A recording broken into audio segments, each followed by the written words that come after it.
If you didn't subscribe our channel yet, please subscribe our channel, and do not forget to press the bell icon to get our latest updates. The Adventures of Sherlock Holmes by Arthur Conan Doyle. The Adventure of the Engineer's Thumb. Of all the problems which have been submitted to my friend, Mr. Sherlock Holmes, for solution during the years of our intimacy, there were only two which I was the means of introducing to his notice, that of Mr. Hatherley's thumb, and that of Colonel Warburton's madness. Of these the latter may have afforded a finer field for an acute and original observer, but the other was so strange in its inception and so dramatic in its details that it may be the more worthy of being placed upon record, even if it gave my friend fewer openings for those deductive methods of reasoning by which he achieved such remarkable results. The story has, I believe, been told more than once in the newspapers, but, like all such narratives, its effect is much less striking when set forth en bloc in a single half-column of print than when the facts slowly evolve before your own eyes, and the mystery clears gradually away as each new discovery furnishes a step which leads on to the complete truth. At the time the circumstances made a deep impression upon me, and the lapse of 2 years has hardly served to weaken the effect. It was in the summer of '89, not long after my marriage, that the events occurred which I am now about to summarize. I had returned to civil practice and had finally abandoned Holmes in his Baker Street rooms, although I continually visited him and occasionally even persuaded him to forego his bohemian habits so far as to come and visit us. My practice had steadily increased, and as I happened to live at no very great distance from Paddington Station, I got a few patients from among the officials. One of these, whom I had cured of a painful and lingering disease, was never weary of advertising my virtues and of endeavoring to send me on every sufferer over whom he might have any influence. One morning, at a little before 7 o'clock, I was awakened by the maid tapping at the door to announce that 2 men had come from Paddington and were waiting in the consulting room. I dressed hurriedly, for I knew by experience that railway cases were seldom trivial, and hastened downstairs. As I descended, my old ally, the guard, came out of the room and closed the door tightly behind him. "I've got him here," he whispered, jerking his thumb over his shoulder. "He's all right." "What is it, then?" I asked, for his manner suggested that it was some strange creature which he had caged up in my room. "It's a new patient," he whispered. "I thought I'd bring him round myself, then he couldn't slip away. There he is, all safe and sound. I must go now, doctor, I have my duties, just the same as you." And off he went, this trusty tout, without even giving me time to thank him. I entered my consulting room and found a gentleman seated by the table. He was quietly dressed in a suit of heather tweed with a soft cloth cap which he had laid down upon my books. Round one of his hands he had a handkerchief wrapped, which was mottled all over with bloodstains. He was young, not more than 25, I should say, with a strong, masculine face, but he was exceedingly pale and gave me the impression of a man who was suffering from some strong agitation, which it took all his strength of mind to control. "I am sorry to knock you up so early, doctor," said he, "but I have had a very serious accident during the night. I came in by train this morning, and on inquiring at Paddington as to where I might find a doctor, a worthy fellow very kindly escorted me here. I gave the maid a card, but I see that she has left it upon the side table." I took it up and glanced at it. "Mr. Victor Hatherley, hydraulic engineer, 16A, Victoria Street, 3rd floor." That was the name, style, and abode of my morning visitor. "I regret that I have kept you waiting," said I, sitting down in my library chair. "You are fresh from a night journey, I understand, which is in itself a monotonous occupation." "Oh, my night could not be called monotonous," said he, and laughed. He laughed very heartily, with a high, ringing note, leaning back in his chair and shaking his sides. All my medical instincts rose up against that laugh. "Stop it!" I cried, "pull yourself together." And I poured out some water from a carafe. It was useless, however. He was off in one of those hysterical outbursts which come upon a strong nature when some great crisis is over and gone. Presently he came to himself once more, very weary and pale looking. "I have been making a fool of myself," he gasped. "Not at all. Drink this." I dashed some brandy into the water, and the color began to come back to his bloodless cheeks. "That's better," said he. "And now, doctor, perhaps you would kindly attend to my thumb, or rather to the place where my thumb used to be." He unwound the handkerchief and held out his hand. It gave even my hardened nerves a shudder to look at it. There were 4 protruding fingers and a horrid red, spongy surface where the thumb should have been. It had been hacked or torn right out from the roots. "Good heavens!" I cried, "this is a terrible injury. It must have bled considerably." "Yes, it did. I fainted when it was done, and I think that I must have been senseless for a long time. When I came to, I found that it was still bleeding, so I tied one end of my handkerchief very tightly round the wrist and braced it up with a twig. Excellent. You should have been a surgeon. It is a question of hydraulics, you see, and came within my own province. This has been done, said I, examining the wound, by a very heavy and sharp instrument. A thing like a cleaver, said he. An accident, I presume? By no means. What? A murderous attack? Very murderous indeed. You horrify me. I sponged the wound, cleaned it, dressed it, and finally covered it over with cotton wadding and carbolized bandages. He lay back without wincing, though he bit his lip from time to time. How is that? I asked when I had finished. Capital. Between your brandy and your bandage, I feel a new man. I was very weak, but I have had a good deal to go through. Perhaps you had better not speak of the matter. It is evidently trying to your nerves. Oh, no, not now. I shall have to tell my tale to the police, but, between ourselves, if it were not for the convincing evidence of this wound of mine, I should be surprised if they believed my statement, for it is a very extraordinary one, and I have not much in the way of proof with which to back it up, and, even if they believe me, the clues which I can give them are so vague that it is a question whether justice will be done. Ha! Cried I, if it is anything in the nature of a problem which you desire to see solved, I should strongly recommend you to come to my friend, Mr. Sherlock Holmes, before you go to the official police. Oh, I have heard of that fellow, answered my visitor, and I should be very glad if he would take the matter up, though of course I must use the official police as well. Would you give me an introduction to him? I'll do better. I'll take you round to him myself. I should be immensely obliged to you. We'll call a cab and go together. We shall just be in time to have a little breakfast with him. Do you feel equal to it? Yes, I shall not feel easy until I have told my story. Then my servant will call a cab, and I shall be with you in an instant. I rushed upstairs, explained the matter shortly to my wife, and in 5 minutes was inside a hansom, driving with my new acquaintance to Baker Street.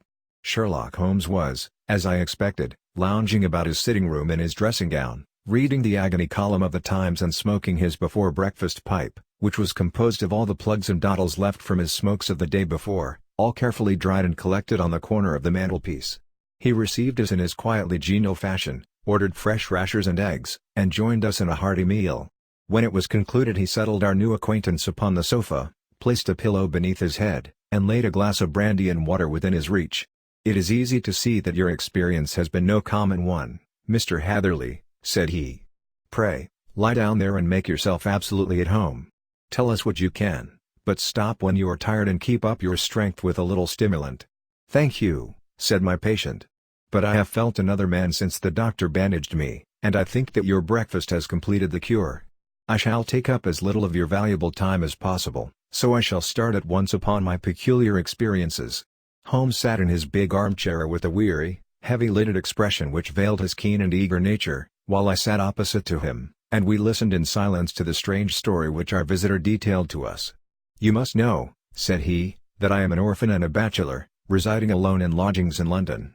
By profession I am a hydraulic engineer, and I have had considerable experience of my work during the 7 years that I was apprentice to Venner and Matheson, the well-known firm, of Greenwich. 2 years ago, having served my time, and having also come into a fair sum of money through my poor father's death, I determined to start in business for myself and took professional chambers in Victoria Street. I suppose that everyone finds his first independent start in business a dreary experience. To me it has been exceptionally so. During 2 years I have had 3 consultations and 1 small job, and that is absolutely all that my profession has brought me. My gross takings amount to £27 Every day, from 9 in the morning until 4 in the afternoon, I waited in my little den, until at last my heart began to sink, and I came to believe that I should never have any practice at all.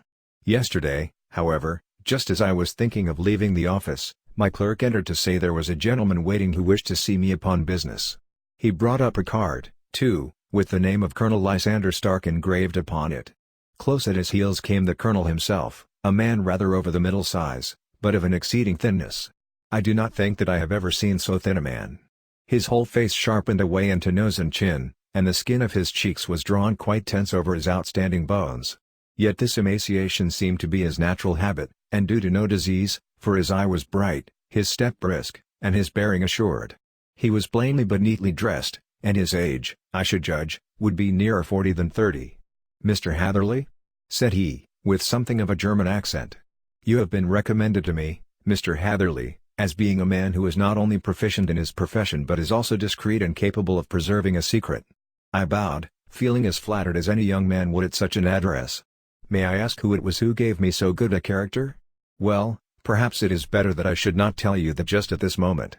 I have it from the same source that you are both an orphan and a bachelor and are residing alone in London."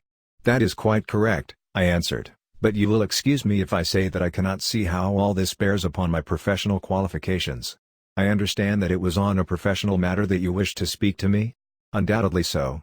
But you will find that all I say is really to the point. I have a professional commission for you, but absolute secrecy is quite essential. Absolute secrecy, you understand, and of course we may expect that more from a man who is alone than from one who lives in the bosom of his family." "If I promise to keep a secret," said I, "you may absolutely depend upon my doing so." He looked very hard at me as I spoke, and it seemed to me that I had never seen so suspicious and questioning an eye. "Do you promise, then?" said he at last. "Yes, I promise." "Absolute and complete silence before, during, and after? No reference to the matter at all, either in word or writing?" "I have already given you my word." "Very good." He suddenly sprang up, and darting like lightning across the room he flung open the door. The passage outside was empty. "That's all right," said he, coming back. "I know that clerks are sometimes curious as to their master's affairs. Now we can talk in safety." He drew up his chair very close to mine and began to stare at me again with the same questioning and thoughtful look. A feeling of repulsion, and of something akin to fear had begun to rise within me at the strange antics of this fleshless man. Even my dread of losing a client could not restrain me from showing my impatience. "I beg that you will state your business, sir," said I. "My time is of value." Heaven forgive me for that last sentence, but the words came to my lips. "How would 50 guineas for a night's work suit you?" he asked. "Most admirably. I say a night's work, but an hour's would be nearer the mark. I simply want your opinion about a hydraulic stamping machine which has got out of gear. If you show us what is wrong we shall soon set it right ourselves. What do you think of such a commission as that? The work appears to be light and the pay munificent." "Precisely so. We shall want you to come tonight by the last train." "Where to?" "To Iford, in Berkshire. It is a little place near the borders of Oxfordshire, and within 7 miles of Reading. There is a train from Paddington which would bring you there at about 11:15. "Very good. I shall come down in a carriage to meet you. There is a drive, then?" "Yes, our little place is quite out in the country. It is a good 7 miles from Iford station. Then we can hardly get there before midnight. I suppose there would be no chance of a train back. I should be compelled to stop the night." "Yes, we could easily give you a shakedown." "That is very awkward. Could I not come at some more convenient hour? We have judged it best that you should come late. It is to recompense you for any inconvenience that we are paying to you, a young and unknown man, a fee which would buy an opinion from the very heads of your profession. Still, of course, if you would like to draw out of the business, there is plenty of time to do so." I thought of the 50 guineas, and of how very useful they would be to me. "Not at all," said I shall be very happy to accommodate myself to your wishes. I should like, however, to understand a little more clearly what it is that you wish me to do." "Quite so. It is very natural that the pledge of secrecy which we have exacted from you should have aroused your curiosity. I have no wish to commit you to anything without your having it all laid before you. I suppose that we are absolutely safe from eavesdroppers?" "Entirely." "Then the matter stands thus. You are probably aware that Fuller's earth is a valuable product, and that it is only found in 1 or 2 places in England?" "I have heard so. Some little time ago I bought a small place, a very small place, within 10 miles of Reading. I was fortunate enough to discover that there was a deposit of Fuller's earth in one of my fields. On examining it, however, I found that this deposit was a comparatively small one, and that it formed a link between 2 very much larger ones upon the right and left, both of them, however, in the grounds of my neighbors. These good people were absolutely ignorant that their land contained that which was quite as valuable as a gold mine. Naturally, it was to my interest to buy their land before they discovered its true value, but unfortunately I had no capital by which I could do this. I took a few of my friends into the secret, however, and they suggested that we should quietly and secretly work our own little deposit and that in this way we should earn the money which would enable us to buy the neighboring fields. This we have now been doing for some time, and in order to help us in our operations we erected a hydraulic press. This press, as I have already explained, has got out of order, and we wish your advice upon the subject. We guard our secret very jealously, however, and if it once became known that we had hydraulic engineers coming to our little house, it would soon rouse inquiry, and then, if the facts came out, it would be goodbye to any chance of getting these fields and carrying out our plans. That is why I have made you promise me that you will not tell a human being that you are going to Iford tonight. I hope that I make it all plain?" "I quite follow you," said I. "The only point which I could not quite understand was what use you could make of a hydraulic press in excavating fuller's earth, which, as I understand, is dug out like gravel from a pit." "Ah," said he carelessly, "we have our own process. We compress the earth into bricks, so as to remove them without revealing what they are. But that is a mere detail. I have taken you fully into my confidence now, Mr. Hatherley, and I have shown you how I trust you." He rose as he spoke. "I shall expect you, then, at Iford at 11:15. I shall certainly be there. And not a word to a soul." He looked at me with a last long, questioning gaze, and then, pressing my hand in a cold, dank grasp, he hurried from the room. Well, when I came to think it all over in cool blood, I was very much astonished, as you may both think, at this sudden commission which had been entrusted to me. On the one hand, of course, I was glad, for the fee was at least tenfold what I should have asked had I set a price upon my own services, and it was possible that this order might lead to other ones. On the other hand, the face and manner of my patron had made an unpleasant impression upon me, and I could not think that his explanation of the fuller's earth was sufficient to explain the necessity for my coming at midnight, and his extreme anxiety lest I should tell anyone of my errand. However, I threw all fears to the winds, ate a hearty supper, drove to Paddington, and started off, having obeyed to the letter the injunction as to holding my tongue. At Reading I had to change not only my carriage but my station. However, I was in time for the last train to Iford, and I reached the little dim-lit station after 11 o'clock. I was the only passenger who got out there, and there was no one upon the platform save a single sleepy porter with a lantern. As I passed out through the wicket gate, however, I found my acquaintance of the morning waiting in the shadow upon the other side. Without a word he grasped my arm and hurried me into a carriage, the door of which was standing open.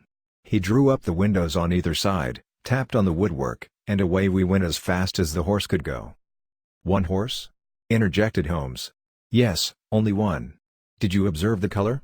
"Yes, I saw it by the sidelights when I was stepping into the carriage. It was a chestnut." "Tired looking or fresh?" "Oh, fresh and glossy." "Thank you. I am sorry to have interrupted you. Pray continue your most interesting statement." Away we went then, and we drove for at least an hour.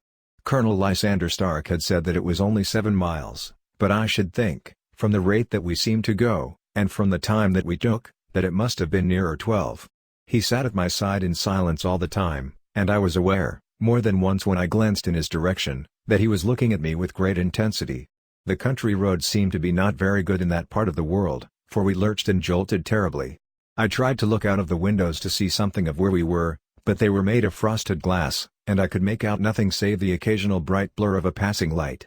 Now and then I hazarded some remark to break the monotony of the journey, but the colonel answered only in monosyllables, and the conversation soon flagged. At last, however, the bumping of the road was exchanged for the crisp smoothness of a gravel drive, and the carriage came to a stand. Colonel Lysander Stark sprang out, and, as I followed after him, pulled me swiftly into a porch which gaped in front of us. We stepped, as it were, right out of the carriage and into the hall, so that I failed to catch the most fleeting glance of the front of the house. The instant that I had crossed the threshold the door slammed heavily behind us, and I heard faintly the rattle of the wheels as the carriage drove away. It was pitch dark inside the house, and the colonel fumbled about looking for matches and muttering under his breath. Suddenly a door opened at the other end of the passage, and a long, golden bar of light shot out in our direction. It grew broader, and a woman appeared with a lamp in her hand, which she held above her head, pushing her face forward and peering at us. I could see that she was pretty, and from the gloss with which the light shone upon her dark dress I knew that it was a rich material. She spoke a few words in a foreign tongue in a tone as though asking a question, and when my companion answered in a gruff monosyllable she gave such a start that the lamp nearly fell from her hand. Colonel Stark went up to her, whispered something in her ear, and then, pushing her back into the room from whence she had come, he walked towards me again with the lamp in his hand. "Perhaps you will have the kindness to wait in this room for a few minutes," said he, throwing open another door. It was a quiet, little, plainly furnished room, with a round table in the center, on which several German books were scattered. Colonel Stark laid down the lamp on the top of a harmonium beside the door. "I shall not keep you waiting an instant," said he, and vanished into the darkness. I glanced at the books upon the table, and in spite of my ignorance of German I could see that 2 of them were treatises on science, the others being volumes of poetry. Then I walked across to the window, hoping that I might catch some glimpse of the countryside, but an oak shutter, heavily barred, was folded across it. It was a wonderfully silent house. There was an old clock ticking loudly somewhere in the passage, but otherwise everything was deadly still. A vague feeling of uneasiness began to steal over me. Who were these German people, and what were they doing living in this strange, out-of-the-way place? And where was the place? I was 10 miles or so from Myford, that was all I knew, but whether north, south, east, or west I had no idea. For that matter, Reading, and possibly other large towns, were within that radius, so the place might not be so secluded, after all. Yet it was quite certain, from the absolute stillness, that we were in the country. I paced up and down the room, humming a tune under my breath to keep up my spirits and feeling that I was thoroughly earning my 50-guinea fee. Suddenly, without any preliminary sound in the midst of the utter stillness, the door of my room swung slowly open. The woman was standing in the aperture, the darkness of the hall behind her, the yellow light from my lamp beating upon her eager and beautiful face. I could see at a glance that she was sick with fear, and the sight sent a chill to my own heart. She held up one shaking finger to warn me to be silent, and she shot a few whispered words of broken English at me, her eyes glancing back, like those of a frightened horse, into the gloom behind her. "I would go," said she, trying hard, as it seemed to me, to speak calmly. "I would go. I should not stay here. There is no good for you to do." "But, madam," said I have not yet done what I came for. I cannot possibly leave until I have seen the machine." "It is not worth your while to wait," she went on. "You can pass through the door, no one hinders." And then, seeing that I smiled and shook my head, she suddenly threw aside her constraint and made a step forward, with her hands wrung together. "For the love of heaven," she whispered, "get away from here before it is too late." But I am somewhat headstrong by nature, and the more ready to engage in an affair when there is some obstacle in the way. I thought of my 50-guinea fee, of my wearisome journey, and of the unpleasant night which seemed to be before me. Was it all to go for nothing? Why should I slink away without having carried out my commission, and without the payment which was my due? This woman might, for all I knew, be a monomaniac. With a stout bearing, therefore, though her manner had shaken me more than I cared to confess, I still shook my head and declared my intention of remaining where I was. She was about to renew her entreaties when a door slammed overhead, and the sound of several footsteps was heard upon the stairs. She listened for an instant, threw up her hands with a despairing gesture, and vanished as suddenly and as noiselessly as she had come. The newcomers were Colonel Lysander Stark and a short thick man with a chinchilla beard growing out of the creases of his double chin, who was introduced to me as Mr. Ferguson. "This is my secretary and manager," said the colonel. "By the way, I was under the impression that I left this door shut just now. I fear that you have felt the draught." "On the contrary," said I opened the door myself because I felt the room to be a little close." He shot one of his suspicious looks at me. "Perhaps we had better proceed to business, then," said he. "Mr. Ferguson and I will take you up to see the machine. I had better put my hat on, I suppose." "Oh, no, it is in the house." "What, you dig fuller's earth in the house?" "No, no. This is only where we compress it. But never mind that. All we wish you to do is to examine the machine and to let us know what is wrong with it." We went upstairs together, the colonel first with a lamp, the fat manager and I behind him. It was a labyrinth of an old house, with corridors, passages, narrow winding staircases, and little low doors, the thresholds of which were hollowed out by the generations who had crossed them.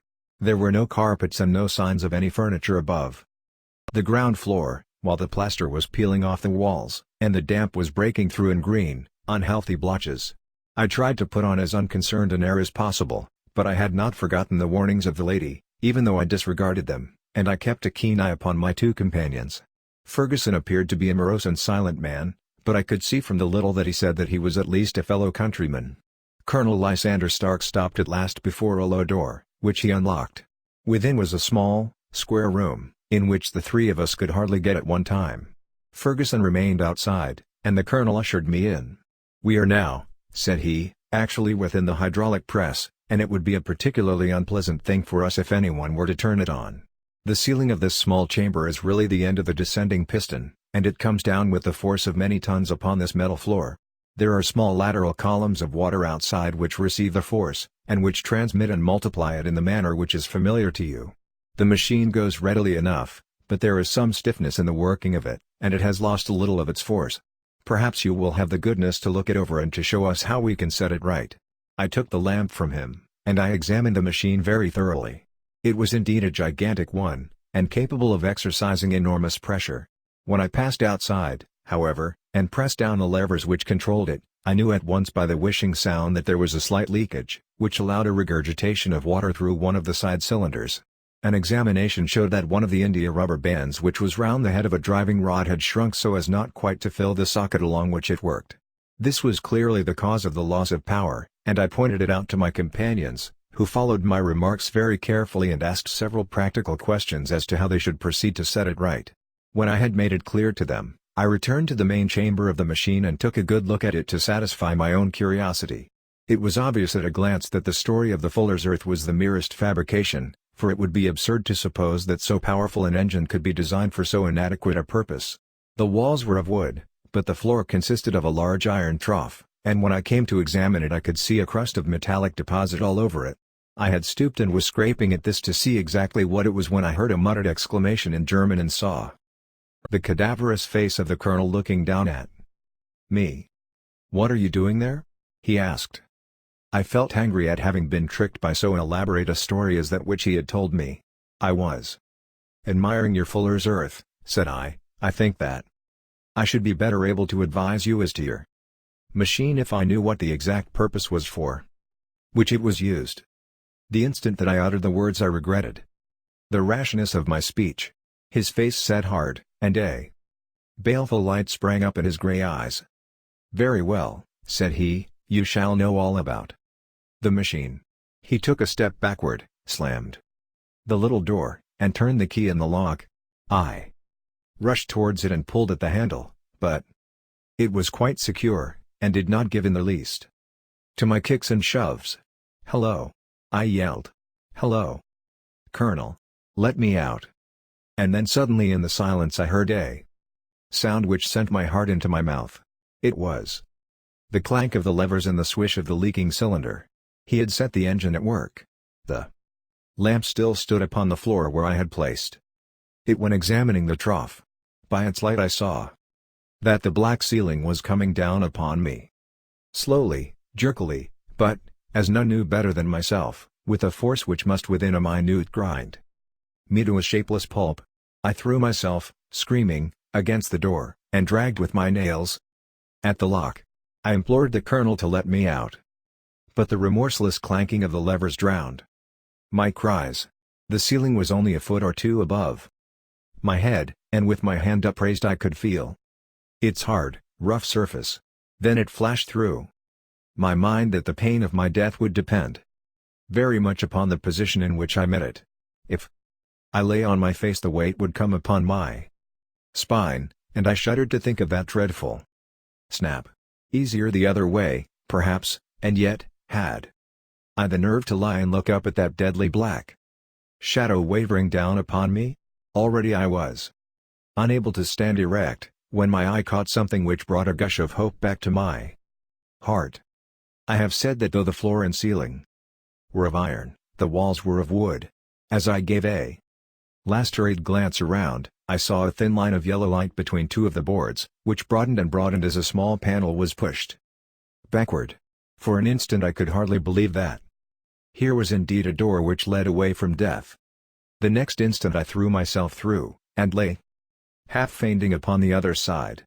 The panel had closed again behind me, but the crash of the lamp, and a few moments afterwards the clang of the two slabs of metal, told me how narrow had been my escape. I was recalled to myself by a frantic plucking at my wrist, and I found myself lying upon the stone floor of a narrow corridor, while a woman bent over me and tugged at me with her left hand, while she held a candle in her right. It was the same good friend whose warning I had so foolishly rejected. "Come! Come!" she cried breathlessly. "They will be here in a moment. They will see that you are not there. Oh, do not waste the so precious time, but come." This time, at least, I did not scorn her advice. I staggered to my feet and ran with her along the corridor and down a winding stair. The ladder led to another broad passage, and just as we reached it we heard the sound of running feet and the shouting of two voices, one answering the other from the floor on which we were and from the one beneath. My guide stopped and looked about her like one who is at her wit's end. Then she threw open a door which led into a bedroom, through the window of which the moon was shining brightly. "It is your only chance," said she. "It is high, but it may be that you can jump it." As she spoke a light sprang into view at the further end of the passage, and I saw the lean figure of Colonel Lysander Stark rushing forward with a lantern in one hand and a weapon like a butcher's cleaver in the other. I rushed across the bedroom, flung open the window, and looked out. How quiet and sweet and wholesome the garden looked in the moonlight, and it could not be more than 30 feet down. I clambered out upon the sill, but I hesitated to jump until I should have heard what passed between my savior and the ruffian who pursued me. If she were ill-used, then at any risks I was determined to go back to her assistance. The thought had hardly flashed through my mind before he was at the door, pushing his way past her, but she threw her arms round him and tried to hold him back. "Fritz! Fritz!" she cried in English, "remember your promise after the last time. You said it should not be again. He will be silent. Oh, he will be silent. You are mad, Elise!" he shouted, struggling to break away from her. "You will be the ruin of us. He has seen too much. Let me pass, I say." He dashed her to one side, and, rushing to the window, cut at me with his heavy weapon. I had let myself go, and was hanging by the hands to the sill, when his blow fell. I was conscious of a dull pain, my grip loosened, and I fell into the garden below. I was shaken but not hurt by the fall, so I picked myself up and rushed off among the bushes as hard as I could run, for I understood that I was far from being out of danger yet. Suddenly, however, as I ran, a deadly dizziness and sickness came over me. I glanced down at my hand, which was throbbing painfully, and then, for the first time, saw that my thumb had been cut off and that the blood was pouring from my wound.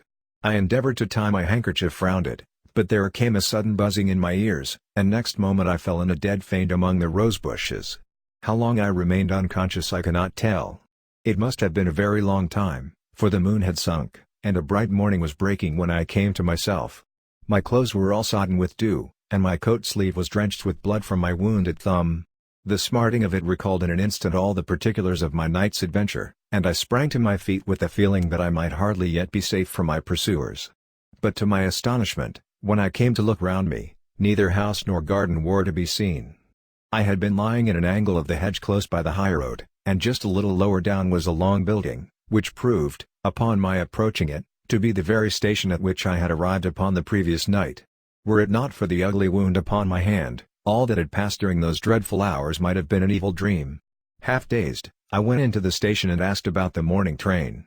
There would be one to Reading in less than an hour. The same porter was on duty, I found, as had been there when I arrived. I inquired of him whether he had ever heard of Colonel Lysander Stark. The name was strange to him. Had he observed a carriage the night before waiting for me? No, he had not. Was there a police station anywhere near? There was one about 3 miles off. It was too far for me to go, weak and ill as I was. I determined to wait until I got back to town before telling my story to the police. It was a little past 6 when I arrived, so I went first to have my wound dressed, and then the doctor was kind enough to bring me along here. I put the case into your hands and shall do exactly what you advise." We both sat in silence for some little time after listening to this extraordinary narrative. Then Sherlock Holmes pulled down from the shelf one of the ponderous commonplace books in which he placed his cuttings. "Here's an advertisement which will interest you," said he. "It appeared in all the papers about a year ago. Listen to this: Lost, on the 9th inst., Mr. Jeremiah Haling, age 26, a hydraulic engineer.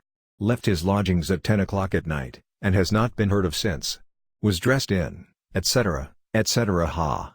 That represents the last time that the Colonel needed to have his machine overhauled, I fancy." "Good heavens!" cried my patient. "Then that explains what the girl said." "Undoubtedly. It is quite clear that the Colonel was a cool and desperate man, who was absolutely determined that nothing should stand in the way of his little game, like those out-and-out pirates who will leave no survivor from a captured ship.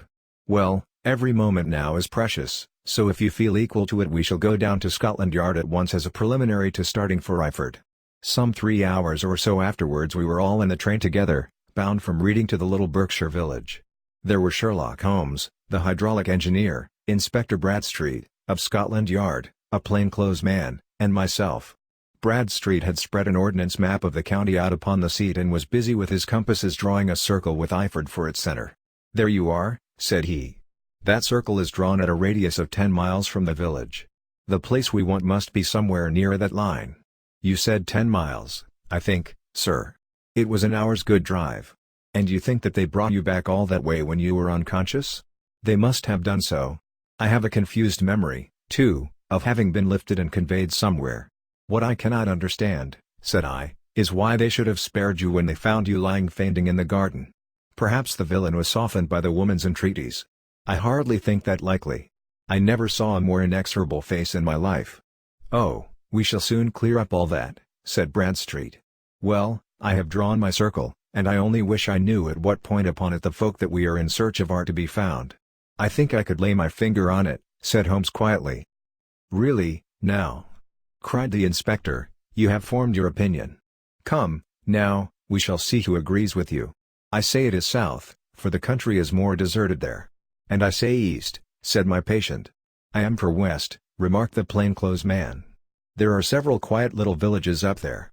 "And I am for north," said I, "because there are no hills there, and our friend says that he did not notice the carriage go a penny." "Come," cried the inspector, laughing, "it's a very pretty diversity of opinion. We have boxed the compass among us. Who do you give your casting vote to? You are all wrong. But we can't all be." "Oh, yes, you can. This is my point." He placed his finger in the center of the circle. "This is where we shall find them." "But the 12-mile drive?" gasped Hatherley. "6 out and 6 back. Nothing simpler. You say yourself that the horse was fresh and glossy when you got in. How could it be that if it had gone 12 miles over heavy roads?" "Indeed, it is a likely ruse enough," observed Bradstreet thoughtfully. "Of course there can be no doubt as to the nature of this gang." "None at all," said Holmes. "They are coiners on a large scale, and have used the machine to form the amalgam which has taken the place of silver. We have known for some time that a clever gang was at work," said the inspector. "They have been turning out half-crowns by the thousand. We even traced them as far as Reading, but could get no farther, for they had covered their traces in a way that showed that they were very old hands. But now, thanks to this lucky chance, I think that we have got them right enough." But the inspector was mistaken, for those criminals were not destined to fall into the hands of justice. As we rolled into Iford station we saw a gigantic column of smoke which streamed up from behind a small clump of trees in the neighborhood and hung like an immense ostrich feather over the landscape. "A house on fire?" asked Bradstreet as the train steamed off again on its way. "Yes, sir," said the station master. "When did it break out?" "I hear that it was during the night, sir, but it has got worse, and the whole place is in a blaze." "Whose house is it?" "Dr. Beecher's." "Tell me," broke in the engineer, "is Dr. Becker a German, very thin, with a long, sharp nose?" The station master laughed heartily.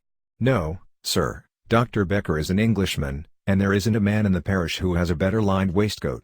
But he has a gentleman staying with him, a patient, as I understand, who is a foreigner, and he looks as if a little good Berkshire beef would do him no harm."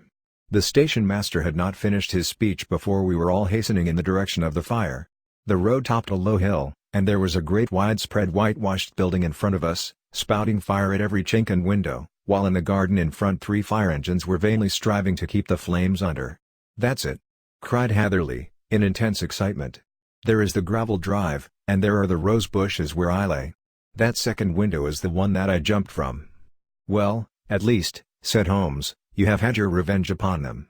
There can be no question that it was your oil lamp which, when it was crushed in the press, set fire to the wooden walls, though no doubt they were too excited in the chase after you to observe it at the time. Now keep your eyes open in this crowd for your friends of last night, though I very much fear that they are a good 100 miles off by now." And Holmes' fears came to be realized, for from that day to this no word has ever been heard either of the beautiful woman, the sinister German, or the morose Englishman. Early that morning a peasant had met a cart containing several people and some very bulky boxes driving rapidly in the direction of Reading, but there all traces of the fugitives disappeared, and even Holmes' ingenuity failed ever to discover the least clue as to their whereabouts. The firemen had been much perturbed at the strange arrangements which they had found within, and still more so by discovering a newly severed human thumb upon a windowsill of the second floor. About sunset, however, their efforts were at last successful, and they subdued the flames, but not before the roof had fallen in, and the whole place been reduced to such absolute ruin that, save some twisted cylinders and iron piping, not a trace remained of the machinery which had cost our unfortunate acquaintance so dearly. Large masses of nickel and of tin were discovered stored in an outhouse, but no coins were to be found, which may have explained the presence of those bulky boxes which have been already referred to. How our hydraulic engineer had been conveyed from the garden to the spot where he recovered his senses might have remained forever a mystery were it not for the soft mold, which told us a very plain tale. He had evidently been carried down by two persons, one of whom had remarkably small feet and the other unusually large ones.